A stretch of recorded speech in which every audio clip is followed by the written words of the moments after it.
Warahmatullahi wabarakatuh. Selamat pagi, kembali lagi di YouTube channel aku Minati. Alhamdulillah kalau diminati. Teman-teman, hari ini kita akan membuat resep sup ayam.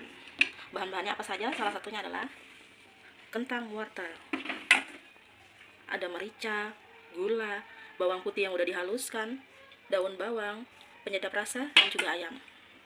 Oke, kita buat proses selanjutnya ya teman-teman. Jangan lupa panaskan minyak gorengnya.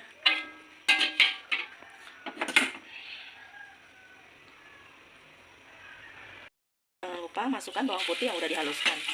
Lalu kita otak-otak ya teman-teman.